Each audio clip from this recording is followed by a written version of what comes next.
Hello everyone, नमस्कार। कैसे हो आप सभी लोग? आई होप आप सभी लोग बहुत ही बढ़िया होंगे। आज की इस क्लास में हम एनिमल किंगडम का एक क्विक रिवीजन करने वाले हैं। जैसा कि आप सभी लोग का नीट का एग्ज़ाम होने वाला है 4 मई को, तो हम लोग फाइलम को सिर्फ एक बार रिवाइज़ करेंगे। जितनी भी चीज़ों को आप लोगों ने पढ़ा है उसका एक क्विक रिवीजन देखेंगे।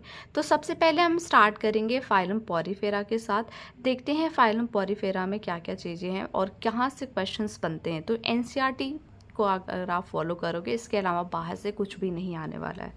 सबसे पहले हम देखते हैं कि जो फाइलम पॉरीफेरा है, राइट, यानी कि यहाँ पे जो फाइलम पॉरीफेरा है, इस पॉरीफेरा का मतलब क्या होता है? पॉरीफेरा का मतलब होता है that is, just a minute, Porifera का मतलब होता है बच्चों पोर्स बियरर। क्या होता है? पोर्स बियरर, यानी कि ये पोर्स को बियर करते, इस वजह से इस फाइलम को हम पॉरीफेरा कहते हैं। ठीक है, तो पहले हमने इसके मतलब को मीन्स को समझा कि पोरीफेरा कहता क्या है, इसका मतलब क्या है। यानी कि इसमें जो ऑर्गेनिज्म आते हैं वो कैसे होते हैं? पोर्स बेयरर होते हैं, उनमें पोर्स पाए जाते हैं। ठीक है, एंड यहाँ पे नेक्स्ट आता है, नेक्स्ट लाइन जो कि आपके एनसीईआरटी में लिखी है, दे आर, यानी कि इनके हैबिटेट के बारे में बताया गया बच्चों। ये जनरली मराइन होते हैं। कैसे होते हैं? They are generally marine. तो क्या इसका मतलब सब मराइन होते हैं? नहीं, इसमें एक एक्सेप्शन भी है जो कि आपको याद रखना, वहाँ से क्वेश्चंस पूछे जाते हैं। तो that is the Spongilla. Spongilla कैसे होते हैं? स्पॉन्जिला जो कि फ्रेश वाटर में पाए जाते हैं। स्पॉन्जिला ये फ्रेश वाटर में पाए जाते हैं। ठीक है, तो ये फ्रेश वाटर में पाए जाते हैं। तो ये आपको ये बात याद होनी चाहिए कि कैसे होते हैं, सब मराइन नहीं होते, ऐसा ज़रूरी नहीं है, राइट। तो कुछ जो होते हैं वो कैसे होते हैं, जैसे सी वाला अगर आप देखोगे यहाँ पे जो डायग्राम बना है दैट इज़ द स्पॉन्जिला का डायग्राम बना हुआ है। ठीक है, ये स्पॉन्जिला हो गया।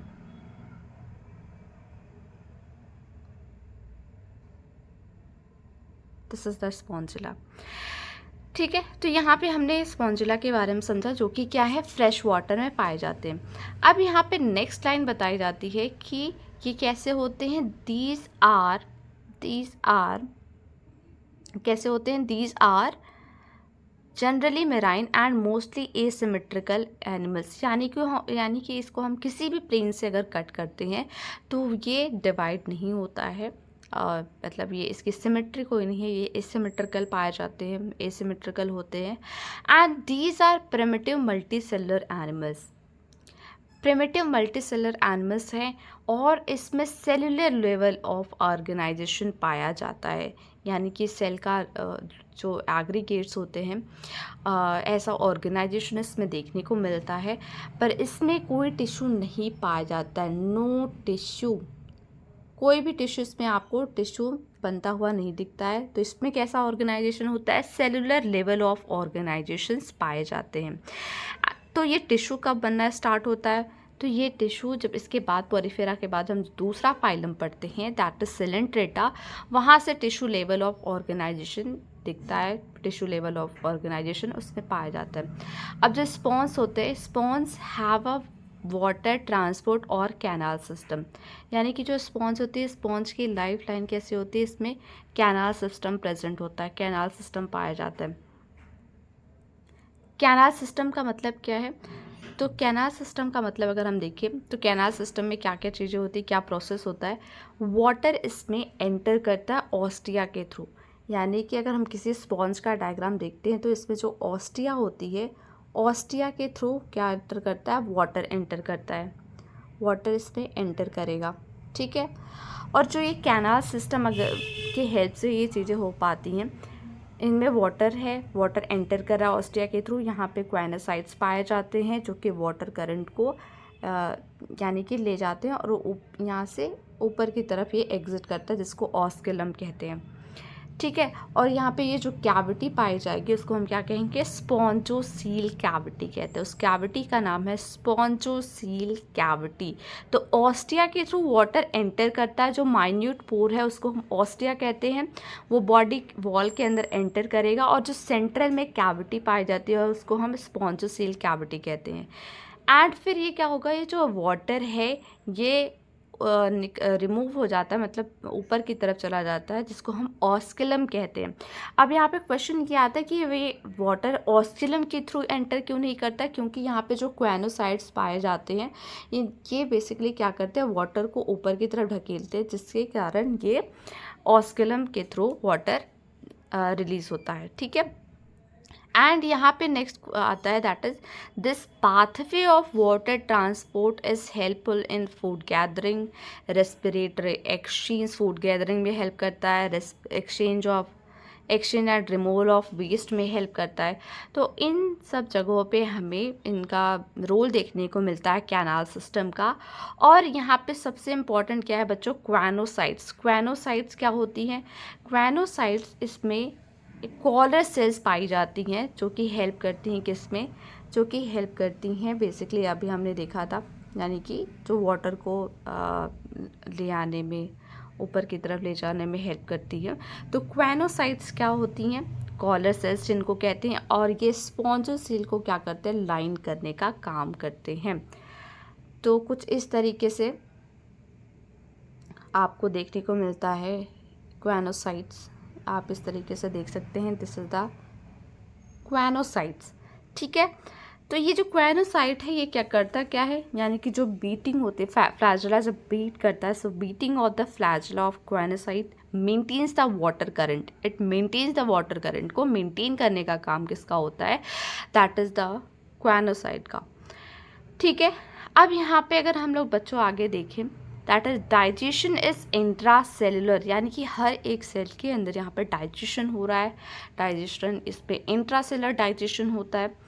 एंड इसकी जो बॉडी है, the body is supported by a skeleton made up of spicules. तो यानी कि जो इसकी बॉडी है, उसका जो स्केलेटन है वो किसका बना होता है, वो स्पिक्यूल्स का बना होता है। किसका बना होता है बच्चों, दैट इज स्पिक्यूल्स का। और ये जो स्पिक्यूल्स और स्पॉन्जिन फाइबर होते हैं बच्चों, ये किसके बने होते हैं, दैट इज सिलिका या फिर हम कह सकते हैं CaCO3, यानी कि कैल्शियम कार्बोनेट से मिलकर बना होता है ये जो स्पिक्यूल्स होते हैं। ठीक है, एंड इस पे जो सेक्सेस होते हैं वो सेपरेट नहीं होते हैं, सेक्सेस आर नॉट सेपरेट, ये हर्माफ्रोडाइट होते हैं। कैसे होते हैं, हर्माफ्रोडाइट होते हैं। ठीक है, सेक्सेस इसमें सेपरेट नहीं होता, हर्माफ्रोडाइट होते हैं। और जो एग एंड स्पर्म है, egg and sperm produced by the same individual, egg and sperm को प्रोड्यूस करता है, स्पॉन्ज रिप्रोड्यूस करते हैं एसेक्सुअली फ्रैगमेंटेशन के प्रोसेस से, और गैमीट्स के थ्रू से, यानी कि सेक्सुअली भी रिप्रोड्यूस कर सकते हैं। फर्टिलाइजेशन इसमें बॉडी के अंदर ही होता है, यानी कि बॉडी के अंदर ये स्पर्म जो होते हैं और एग आपस में फ्यूज करते हैं। फर्टिलाइजेशन इसमें बॉडी के अंदर देखने को मिलता है। एंड इसमें जो डेवलपमेंट होती है वो इनडायरेक्ट होती है। अब इसमें डायरेक्ट और इनडायरेक्ट डेवलपमेंट का मतलब क्या होता है, इनडायरेक्ट डेवलपमेंट का ये मतलब होता है कि इसमें लार्वल स्टेज प्रेजेंट होती है। क्या प्रेजेंट होता है, इसमें लार्वल स्टेज इज प्रेजेंट।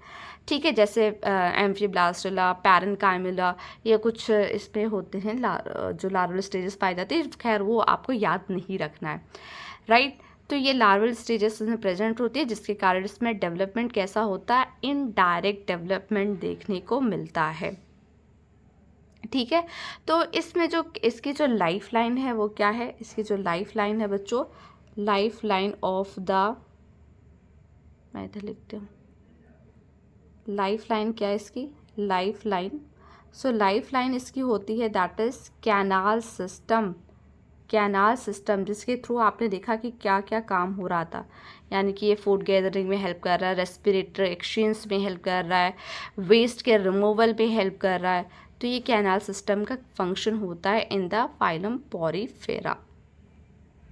ठीक है, आई होप आप सभी लोगों ने अच्छे से रिवाइज कर लिया होगा फाइलम पोरीफेरा को। और इसका जो एग्जाम्पल यहाँ पे गिवन है, जैसे कि ए वाला साइकन है, बी वाला यूस्पोंजिया हो गया, सी स्पॉन्जिला हो गया।